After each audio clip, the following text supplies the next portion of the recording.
हर हर महादेव भक्तों, जय सिया राम। आप सभी भक्तों को सर्वप्रथम मैं माधुरी स्टोरर कोटि कोटि प्रणाम करती हूँ।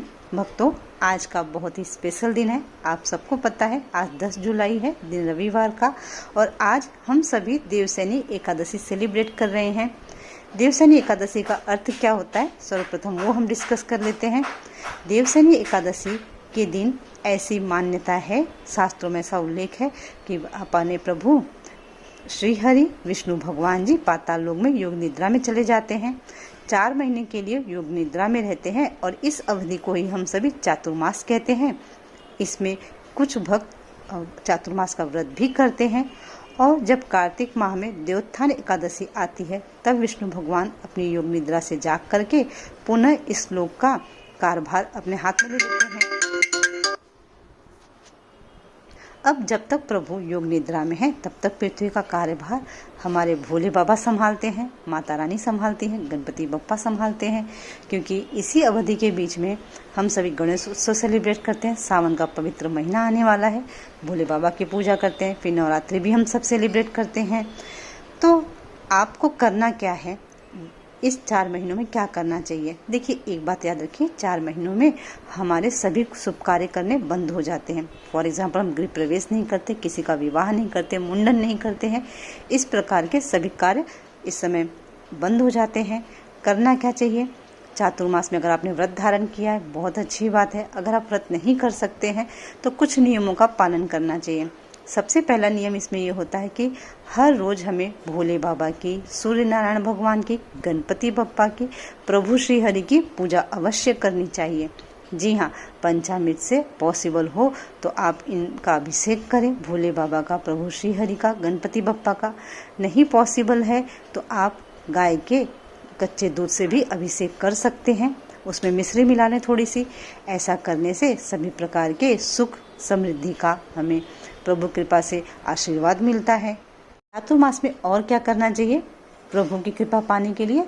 देखिए, इस महीने में हमें 4 महीनों में पॉसिबल हो तो हर रोज किसी न किसी शास्त्र का पाठ करना चाहिए। फॉर एग्जाम्पल, आप चाहें तो भगवत गीता का, भागवत महापुराण का, देवी भागवत का, शिव महापुराण का, इस तरह से पाठ करना चाहिए। आप अगर शिवालय में जाकर के पाठ करते हैं, आपको इसका बहुत सर्वोत्तम फल मिलता है। या फिर अपने घर में भी प्रभु के प्रतिमा के सामने, फोटो के सामने बैठ करके पाठ कर सकते हैं। एक बात याद रखें, सूर्यास्त के बाद पाठ नहीं करना है, सूर्यास्त के पहले ही पाठ करने का ट्राई करेंगे आप। और चातुर्मास में हमें चाहिए कि हर रोज सूर्योदय के पूर्व हम जाग करके, स्नान करके, अपने नित्य कर्म करके फिर पूजा पाठ में लग जाएं। चातुर्मास में धार्मिक मान्यताओं के अनुसार हमें ब्रह्मचर्य का पालन करना चाहिए। दिन में केवल एक समय भोजन करना चाहिए। और चातुर्मास में दान का बहुत बड़ा महत्व बताया गया है। दान किसका करना चाहिए? अन्नदान करना चाहिए। अन्नदान महादान होता है।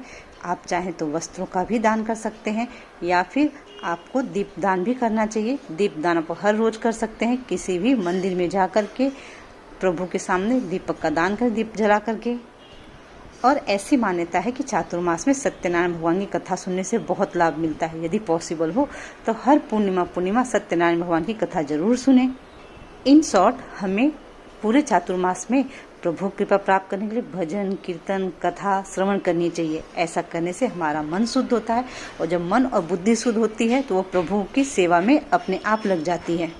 और जब प्रभु की सेवा में हमारी मन और बुद्धि लगी होती है तो हमें संसार के किसी भी प्रॉब्लम से कोई भी तकलीफ नहीं होती। हम हर प्रकार की अड़चनों से, दुविधाओं से, प्रॉब्लम से बाहर निकल जाते हैं। अब चातुर्मास में क्या नहीं करना चाहिए वो भी डिस्कस कर लेते हैं। देखिए, चातुर्मास में ना हमें शहद का यूज नहीं करना चाहिए, और तांबे के पात्र में भोजन नहीं करना चाहिए। चातुर्मास में पॉसिबल हो तो हमें पलाश के पत्तों पर भोजन करना चाहिए। पलाश के पत्ते अगर नहीं मिलते हैं तो बरगद के पत्तों पर भी आप भोजन कर सकते हैं, या फिर केले के पत्ते पर भोजन करें, बहुत ही अच्छी बात है। और किसी की हमें निंदा नहीं करनी चाहिए, हम पर निंदा कहते हैं, वो करने से महापाप लगता है। और क्या क्या कर्म करने चाहिए हमें चातुर्मास में? जो भगवान विष्णु जी के सर पर हमें रोज दूध अर्पित करना चाहिए। ऐसा करने से हमें हर प्रकार के सुख मिलते हैं। और साथ में शंकर भगवान की पूजा करनी चाहिए, किसी शिवालय में जा कर के। वहाँ हमें प्रभु श्री हरि का, राम जी का या कृष्ण जी का भजन कीर्तन अपने भोले बाबा को सुनाना चाहिए। क्यों? क्योंकि भोले बाबा के इष्ट प्रभु श्री राम हैं और प्रभु श्री राम के इष्ट हमारे भोले बाबा हैं। यदि कोई दोनों में अंतर करता है तो उसे महापाप लगता है। तो आप भक्त हैं तो आपसे मेरी प्रार्थना है कि भोले बाबा में और प्रभु श्री हरि में किसी प्रकार का कोई अंतर नहीं करेंगे।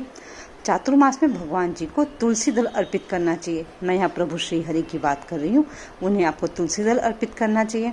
और जब चातुर्मास समाप्त हो जाता है ना, तो आपको जब स्वर्ण की तुलसी जी अर्पित करें। अब आप बोलेंगे स्वर्ण की तुलसी जी कितनी महंगी आती होंगी? ज़्यादा महंगी नहीं आती हैं, 1500 रुपये में बहुत सुंदर सी तुलसी जी आ जाती हैं। अगर पॉसिबल हो तो आप स्वर्ण की तुलसी जी प्रभु को जरूर अर्पित करें। अगर आप ऐसा करते हैं तो ऐसे लोगों को स्वर्ण के सिंहासन पर बैठ करके स्वर्गलोक या विष्णुलोक जाने का अवसर मिलता है प्रभु कृपा से। यदि आप चातुर्मास में भगवान की धूप दीप नैवेद्य से विधि विधान से पूजा करते हैं तो अनंत संपत्ति मिलती है। अगर आपको संपत्ति की कामना है तो आप ऐसा जरूर करें।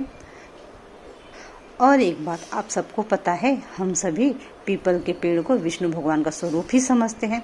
तो चातुर्मास में आपको चाहिए कि अगर आप प्रभु कृपा पाना चाहते हैं तो हर रोज पीपल के पेड़ की पूजा करें और साथ में विष्णु भगवान की पूजा करें।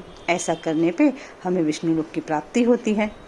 यदि आप चाहें गायत्री मंत्र पढ़ते हैं, गायत्री मंत्र सिद्ध करना चाहते हैं तो प्रतिदिन विष्णु मंदिर में जा करके 108 बार गायत्री मंत्र का जाप करना चाहिए। ऐसा करने से एक तो हमारा जो मन है पाप में नहीं लगता है। बहुत सारे लोग क्वेश्चन करते हैं ना, हमारे मन में गलत गलत विचार आते हैं, हमारा मन हमेशा भटकता रहता है। तो उन्हें ये उपाय जरूर करना चाहिए, स्पेशली आप मेरे भाइयों को, क्योंकि ऐसा बताया गया है जब भी कोई गायत्री मंत्र का जाप करता है तो उसे जनेऊ धारण करना चाहिए। जनेऊ धारण के बाद ही हम गायत्री मंत्र का जाप करते हैं। एक बात और, गायत्री मंत्र का जाप मुझे ऐसा लगता है कि सूर्यास्त के बाद नहीं करना चाहिए। अगर पॉसिबल हो तो विष्णु भगवान जी का या भोले बाबा का आप गाय के कच्चे दूध में थोड़े से काले तिल डाल करके अभिषेक करें उनका। और जब चातुर्मास समाप्त हो जाता है तो चांदी के पात्र में गुड़ और तिल भर करके दान करना चाहिए किसी ब्राह्मण को। यहाँ जो भी दान उल्लेख आते हैं वो सभी ब्राह्मणों को करने हैं। आपको गरीबों को करना तो गरीबों को साथ में अलग से करें, परंतु ब्राह्मण को दान करना सर्वप्रथम आपकी रिस्पॉन्सिबिलिटी बनती है। बहुत सारे भक्त ऐसे होते हैं जो चातुर्मास में 4 महीने लगातार जमीन पे सोते हैं। जी हाँ, वो शैया का त्याग कर देते हैं, बेड पे नहीं सोते हैं। यदि कोई ऐसा भक्त कर रहे हैं तो उन्हें चाहिए चातुर्मास के समाप्त होने पर शैया दान करें। ऐसा करने पर हमें कुबेर के समान धन की प्राप्ति होती है। और गौ का दान भी करना चाहिए। गौदान करने से सभी प्रकार के मनोरथ पूर्ण होते हैं। पॉसिबल हो तो चातुर्मास में गौदान अवश्य करें। और आप मेरे भाई, यदि बहुत सारी प्रॉब्लम्स आप चाहते हैं लाइफ की सारी प्रॉब्लम सॉल्व हो जाए, मान सम्मान यश कीर्ति सभी कुछ आपको मिले, सुंदर सुशील पत्नी मिले, अच्छा परिवार मिले, संतान की प्राप्ति हो, तो आपको चाहिए कि आप आज से ही स्टार्ट कर दें।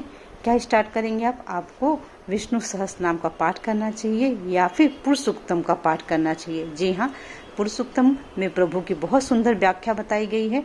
तो आपको चाहिए कि पुरुषोत्तम का प्रतिदिवस एक ही समय पे, चाहे आप सुबह सुबह एकदम या फिर सूर्यास्त के समय जब गोधूली बेला होती है उस समय विष्णु भगवान जी के सामने खड़े होकर के पाठ करें, या फिर आप भोले बाबा के मंदिर में जाकर के या भोले बाबा के शिवलिंग के समक्ष खड़े होकर के पाठ करें।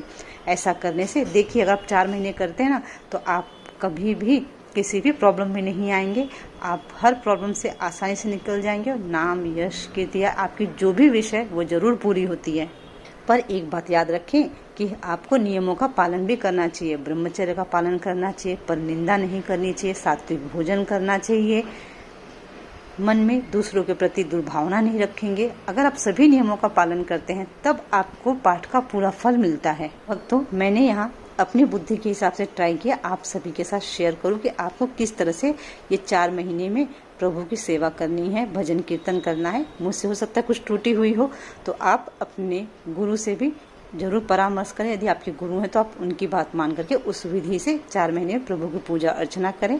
और प्रभु श्री हरि माता हरि प्रिया हम सब पर अपनी कृपा बनाए रखें। बस यही प्रभु माता से प्रार्थना है। हर हर महादेव, जय सिया राम।